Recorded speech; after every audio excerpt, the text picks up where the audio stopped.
ஒரு கள பயணத்திற்கு 331 மாணவர்கள் சென்றனர். 6 பேர் கள பயணத்திற்கு 331 பயணிகள் சென்றனர். மொத்தம் எத்தனை பேர்? 331. 6 பேருந்துகள் முழுமையாக நிரம்பின. 6 பேருந்துகள் ஃபுல்லா நிரம்பிடுச்சு. அப்ப 6 பேருந்துகள் ஃபுல்லா நிரம்பிடுச்சுன்னா 331 பேரையும் 6 பஸ்ல எப்படி உட்கார வச்சிட்டாங்க? சமமாக பிரித்தல் என்பது எதால வகுத்திருக்காங்க? 6 ஆல வகுத்திருக்காங்க. ஓகேவா? சரி, 6 ஆல வகுத்தாச்சு. வகுத்தல் 6. 7 மாணவர்கள் மட்டும் ஒரு வேனில் பயணிக்க வேண்டியதாயிற்று எனில் 7 மாணவர்கள் மட்டும் என்ன பண்ணாங்க? தனியா போறாங்க. அப்ப 7 மாணவர்கள் தனியா போயிட்டாங்கன்னா 331 பேர்ல எத்தனை பேர் போயிட்டாங்க? 7.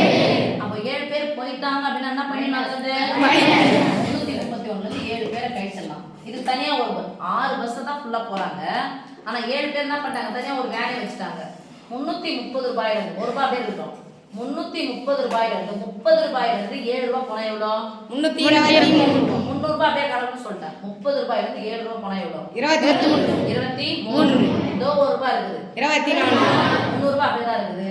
324. புரியுதா? ஒவ்வொரு பேருந்திலும் எத்தனை மாணவர்கள் இருந்தனர்? ஒவ்வொரு பேருந்திலும் எத்தனை பேருந்து மொத்தம்? 6 பேருந்து. எத்தனை மாணவர்கள் இருக்காங்க? 324 பேரை சமமா பிரிக்கணும். ஏன்னா 7 பேர் வேலை போயிட்டாங்க. இதுல 10வது உங்க கணக்கு எப்படி வரும்னா 331 2 வழியில போகணும். 10வது வரக்கூடிய கணக்கு நான் சொல்றேன். 331 எதால வகுக்கணும்? 6 ஆல வகுக்கணும். எதால வகுக்கணும்? 6 ஆல வகுக்கணும். 6 ஆல வகுக்கணும். எத்தனை முறை வரும்னு எனக்கு தெரியாது. அப்ப 6 இன்டு s 6 ஆல எந்த நம்பரை பெருக்கி அது கூட யாரை கூட்டணும்? 7 கூட்டணும். எனக்கு ஆன்சர் தான் கிடைக்கும். 331 பிளஸ் 7 இந்த பக்கம் வந்துச்சுனா மைனஸ் 7 பெருக்கல் 6 இந்த பக்கம் வந்துச்சுனா வகுத்தல் 6. அப்ப x உடைய மதிப்பு கிடைச்சிடும். இது ஒரு மெத்தட். இதுக்கு என்ன சொல்லுவாங்க? யூக்ளிடியன் தேற்றம் சொல்லுவாங்க. இது பேரு எந்த எண்ணை வகுக்கிறோமோ அது பேரு a, எந்த எண்ணால வகுக்கிறோமோ அது பேரு b. இது பேரு எத்தனை முறை அப்படின்னு சொன்னா அது பேர் என்ன சொல்லுவாங்க? வகுத்தல் கணக்குல மேல இருக்கிற பேர் என்னது? தொகுதியா? ஒரு வகுத்தல் கணக்கு போறீங்க, எத்தனை முறை வகுப்புன்னு சொல்லல? ஈவு. அப்ப ஈவுக்கு இங்கிலீஷ்ல கோஷன்ட். கோஷன்ட் முதல்ல எழுத்து q. மீ கீழே வரது பேர் என்னது? ஈவியா? மீதிக்கு இங்கிலீஷ்ல ரிமைண்ட். அப்ப ரிமைனிங் r பிளஸ் இதுதான் equation. a equal to bq plus r. a equal to bq plus r. q ன்றது ஈவு, r ன்றது மீதி, b ன்றது எந்த நம்பரால வகுக்க போறோம், எத்தனை சமமா பிரிக்க போறோம், a ன்றது எந்த நம்பரை வகுக்க போறோம். ஓகேவா? இது ஒண்ணு. இன்னொன்னு 331 ட்ரிபிள் ஈக்குவல் எத்தனை பேர் வேற பஸ்ல போறாங்க, வேற வேன்ல போறாங்க? 7.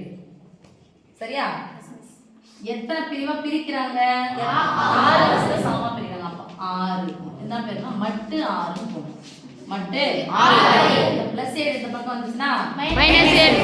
மட்டு 6னா 6வது பெருக்கல் வாய்ப்பாடு மடங்குன்னு அர்த்தம். 6 × n அல்லது 6 × x. பெருக்கலா இருக்கிற இந்த பக்கம் வந்துச்சுனா வகுத்தலா மாறும். உங்களுடைய பேசிக் எல்லாமே 10th கணக்கு படிக்க போறீங்க. உங்க பேஸ் எல்லாமே எங்க இருக்கு சாமி? இங்க இருக்கலாம். எந்த கிளாஸ் இருக்கு? 8th கிளாஸ் இருக்கு. ஓகேவா? இப்போ நீங்க இந்த மாதிரி கணக்கு வந்துச்சுனா ஓகே இது நமக்கு பெரிய வகுப்புக்கு யூஸ் ஆகும்னு சொல்லிட்டு இன்னும் என்ன பண்ணனும்? கவனமா படிக்கணும். சரியா சாமி? Yes miss. இப்போ 324 6ஆ வகுக்கலாம். 32ல எத்தனை ஆறு இருக்கு பாருங்க? 6. ஐயா 30. 6 என்ன ஆயிடுது? 36. ஐயா 30.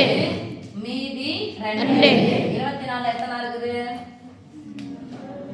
வாய்ப்பாடா 4 24. அப்ப ஒரு பேருந்திலும் எத்தனை பேர் போவாங்க? 50